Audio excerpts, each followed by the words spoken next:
15장. 많은 세리들과 죄인들이 말씀을 들으려고 예수님께 가까이 나왔습니다. 바리새파 사람들과 율법학자들이 수군거리기 시작했습니다.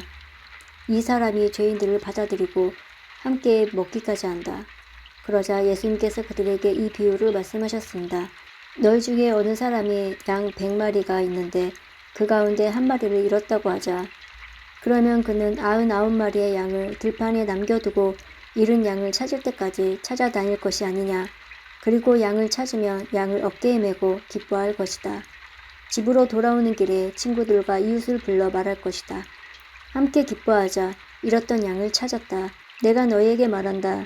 하늘에서는 회개할 필요 없는 99명의 의인보다 회개하는 죄인 1명을 두고 더 기뻐할 것이다. 어떤 여자가 10개의 드라크마를 가지고 있다.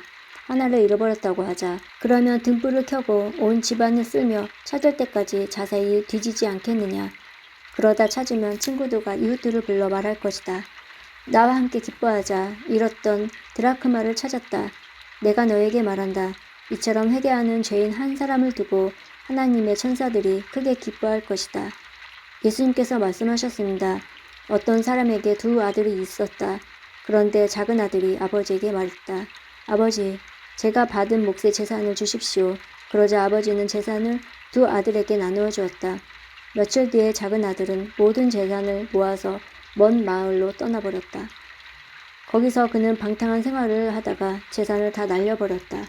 모든 것을 다 써버렸을 때 그 마을에 큰 흉년이 들었다. 그래서 그는 아주 가난하게 되었다. 그는 그 마을에 사는 한 사람에게 가서 더 부살이를 하였다. 집주인은 그를 들판으로 보내 돼지를 치게 하였다. 그는 돼지가 먹는 쥐엄나무 열매를 먹으며 배를 채우고 싶은 마음이 간절했다. 그러나 주는 사람이 없었다. 그제서야 그는 제정신이 들어 말했다. 내 아버지의 품꾼에게는 양식이 풍족하여 먹고도 남는데 나는 여기서 굶어 죽는구나. 일어나 아버지께 돌아가 말해야겠다. 아버지, 저는 하나님 아버지 앞에 죄를 지었습니다. 저는 더 이상 아버지의 아들이라고 불릴 자격이 없습니다. 저를 아버지의 품꾼 가운데 하나로 여기십시오. 그 아들은 일어나 아버지에게로 갔다. 그 아들이 아직 먼 거리에 있는데 아버지가 그를 보고 불쌍히 여겨 달려가 아들을 끌어안고 입을 맞추었다. 아들이 아버지께 말하였다. 아버지, 저는 하나님과 아버지 앞에 죄를 지었습니다. 저는 아버지의 아들이라고 불릴 자격이 없습니다. 그러나 아버지는 종들에게 말했다. 서둘러 가장 좋은 옷을 가져와서 아들에게 입혀라. 또 손가락에 반지를 끼워주고 발에 신발을 신겨라. 그리고 살찐 송아지를 끌고 와서 잡아라. 우리가 함께 먹고 즐기자. 내 아들이 죽었다가 다시 살아났고 잃어버렸다가 다시 찾았다. 그래서 그들은 함께 즐기기 시작하였다. 그때 큰아들은 밭에 있었다. 그가 돌아와 집 가까이에 다가왔을 때 음악 소리와 춤추는 소리를 들었다. 그는 종 하나를 불러 무슨 일인지 물어보았다. 종이 아우님이 돌아오셨습니다. 무사히 건강하게 아우님이 돌아왔기 때문에 주인 어른께서 살찐 송아지를 잡았습니다. 하고 대답했다. 큰 아들은 화가 나서 집에 들어가려고 하지 않았다. 그의 아버지가 밖으로 와서 큰 아들을 달랬다. 큰 아들은 아버지에게 말했다. 보십시오. 저는 수년 동안 아버지를 섬겨왔습니다. 그리고 한 번도 아버지의 명을 어기지 않았습니다. 그런데 아버지께서는 한 번도 저를 위해서 친구들과 즐기라고 염소 새끼 1마리도 주신 일이 없었습니다. 그런데 창녀들과 함께 아버지의 재산을 다 써버린 아들이 집에 돌아오니까 아버지께서는 그를 위해 살찐 송아지를 잡으셨습니다. 아버지가 그에게 말했다. 아들아, 너는 언제나 나와 함께 있었으니 네가 가진 모든 것이 네 것이 아니냐. 네 동생은 죽었다가 다시 살아났고 잃었다가 다시 찾았으니 우리가 즐거워하고 기뻐해야 하지 않겠느냐. 16장. 예수님께서 제자들에게 또 말씀하셨습니다. 어떤 부자에게 재산을 관리하는 일꾼이 있었는데 이 일꾼이 재산을 낭비한다는 소문이 들렸다. 그래서 그를 불러다가 말했다. 내가 자네에 관해 들은 소문이 어찌된 일인가. 더 이상 자네를 일꾼으로 쓸 수 없으니 자네의 일을 정리해주게. 그러자 그 일꾼은 속으로 생각했다. 주인이 내 일을 빼앗았으니 어떻게 해야 하나. 땅을 파자니 힘이 없고 국어를 하자니 창피한 노릇이구나. 내가 할 일을 알았다. 내가 이 자리에서 물러날 때 사람들이 나를 집으로 맞이하게 만들어야겠다. 그 일꾼은 주인에게 빚진 사람들을 하나씩 불렀다. 첫째 사람에게 물었다. 주인에게 빚진 것이 얼마요? 그가 올리브 기름 100마리요 라고 대답하자 그 일꾼이 말했다. 당신의 문서가 여기 있으니 어서 앉아서 50말이라고 적으시오. 또 다른 사람에게 그가 진 빚이 얼마냐고 물었다. 밀 100섬이요 라고 대답하자 그 일꾼이 말했다. 당신의 문서가 여기 있으니 80섬이라고 적으시오. 주인이 그 불의한 일꾼을 슬기롭게 행동하는 것을 보고 그를 칭찬하였다. 이 시대의 아들들이 자기 일을 처리하는 데 있어서는 빛의 자녀보다 더 슬기롭다. 내가 너희에게 말한다. 불의한 재물로 친구를 사귀어라. 그러면 그 재물이 없어질 때 그들이 너희를 영원한 곳으로 맞아들일 것이다. 아주 작은 일에 충실한 사람은 많은 것에도 충실하다. 아주 작은 일에 충실하지 못한 사람은 많은 것에도 충실하지 못하다. 그러므로 너희가 불의한 재물에도 충실하지 못하면 누가 참된 것을 너희에게 맡기겠느냐. 너희가 다른 사람의 것에 충실하지 못하면 누가 너희 몫을 너희에게 주겠느냐. 그 어떤 종도 두 주인을 섬길 수 없다. 한편을 미워하고 다른 편을 사랑하든지 아니면 한편에게는 충성하고 다른 편은 무시하든지 할 것이다. 너희는 하나님과 재물을 함께 섬길 수 없다. 돈을 좋아하는 바리새파 사람들이 이 모든 것을 들었습니다. 그리고 예수님을 비웃었습니다. 예수님께서 이들에게 말씀하셨습니다. 너희는 사람들 앞에서 스스로를 의롭다 한다. 그러나 하나님께서 너희의 마음을 아신다. 사람에게 존경을 받는 것이 하나님께는 미움을 받는 것이다. 율법과 예언자의 때는 요한까지이다. 그러나 요한 이후부터는 하나님 나라의 복음이 전파된다. 모든 사람이 그 나라에 들어가려고 힘쓰고 있다. 율법의 작은 글자 하나가 떨어져 나가는 것보다 하늘과 땅이 없어지는 것이 더 쉬울 것이다. 자기 아내와 이혼하고 다른 여자와 결혼하는 사람은 누구나 간음죄를 짓는 것이다. 남편과 이혼한 여자와 결혼하는 사람도 간음죄를 짓는 것이다. 예수님께서 말씀하셨습니다. 어떤 부자가 있었는데 이 사람은 언제나 가장 비싼 옷을 입고 매일 호화스럽게 살았다. 한편 그 집 대문 앞에는 나사로라 하는 한 가난한 사람이 누워 있었는데 몸에는 부스럼투성이었다. 그가 부자의 식탁에서 떨어지는 부스러기로 줄인 배를 채우기를 원했다. 심지어 개들이 와서 그의 부스럼을 핥았다. 어느 날 그 거지가 죽어 천사들에게 이끌려 아브라함의 팔에 안겼다. 부자도 죽어 땅에 묻혔다. 부자는 지옥에서 고통 가운데 있다가 눈을 들어보았다. 멀리 아브라함이 보이고 나사로가 그의 품에 안겨 있는 것을 보았다. 그가 소리쳐 말했다. 아버지 아브라함이여, 제게 자비를 베풀어 주십시오. 제 혀를 적실 수 있도록 나사로의 손가락 끝에 물을 찍어 제게 보내주십시오. 제가 이 불꽃 가운데서 몹시 고통을 당하고 있습니다.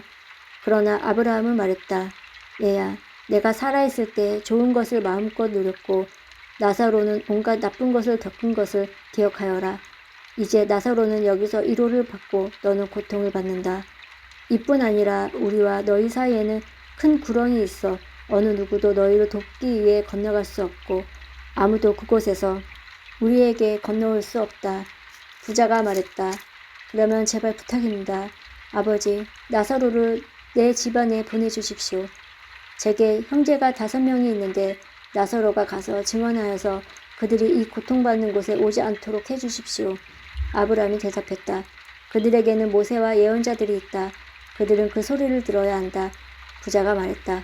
그렇지 않습니다, 아버지. 아브라함이여, 누군가 죽었다가 살아나 그들에게로 가면 그들을 회개할 것입니다. 아브라함이 그에게 대답했다. 만일 그들이 모세와 예언자들의 말을 듣지 않는다면 죽은 사람이 다시 일어나도 그들은 믿지 않을 것이다. 17장. 예수님께서 제자들에게 말씀하셨습니다. 죄짓게 하는 일이 없을 수는 없다. 그러나 죄짓게 하는 사람에게는 화가 있다. 어린아이 하나라도 죄짓게 하며 차라리 자기 목에 연자맷돌을 달고 바다에 빠지는 것이 더 나을 것이다. 너희는 조심하여라. 만일 내 형제가 죄를 짓거든 책망하여라. 그러나 회개하거든 용서하여라. 만일 내 형제가 하루에 7번이라도 내게 죄를 짓고 그때마다 돌아와서 잘못했다고 빌면 용서해 주어라. 사도들이 주님께 말했습니다. 우리의 믿음을 더하여 주십시오. 주님께서 말씀하셨습니다. 만일 너희에게 겨자씨만한 믿음이 있으면 이 뽕나무더러 뿌리째 뽑혀 바다에 심겨라 해도 그것이 내 말에 순종할 것이다. 너희 가운데 밭을 갈거나 양을 치는 일을 맡은 종이 있는데 그가 밭에서 돌아오면 어서 이리 와서 앉아 먹어라 하고 말할 사람이 누가 있겠느냐. 오히려 종에게 너는 내가 먹을 것을 준비하고 내가 먹고 마시는 동안 허리를 동이고 시중 들다가 그 후에 먹고 마시라 하지 않겠느냐. 시키는 대로 했다고 해서 주인이 종에게 고맙다고 하겠느냐. 이와 같이 너희도 명령받은 것을 다 행하고 나서 우리는 가치 없는 종입니다. 우리는 그저 해야 할 일을 했을 뿐입니다. 라고 말해야 할 것이다. 예수님께서 예루살렘으로 가시는 길에 사마리아와 갈릴리 사이를 지나가게 되셨습니다. 예수님께서 어떤 마을에 들어가시다가 10사람의 문득병 환자를 만났습니다. 그들은 멀리 서서 목소리를 높였습니다. 예수 선생님, 우리에게 자비를 베풀어 주십시오. 예수님께서 그들을 보시고 제사장에게 가서 너희 몸을 보여라 라고 말씀하셨습니다. 그들은 가는 도중에 몸이 깨끗하게 되었습니다. 그들 가운데 하나가 자기가 나은 것을 보고 돌아와서 큰 소리로 하나님께 영광을 돌렸습니다. 그리고 예수님 발 앞에 엎드려 감사를 드렸습니다. 그는 사마리아 사람이었습니다. 예수님께서 말씀하셨습니다. 10사람이 다 깨끗하게 되지 않았느냐? 그런데 9은 어디 있느냐? 이 이방인 외에는 하나님께 영광을 돌리러 돌아온 사람이 없단 말이냐? 그리고 그에게 말씀하셨습니다. 일어나 가거라. 내 믿음이 너를 낫게 하였다.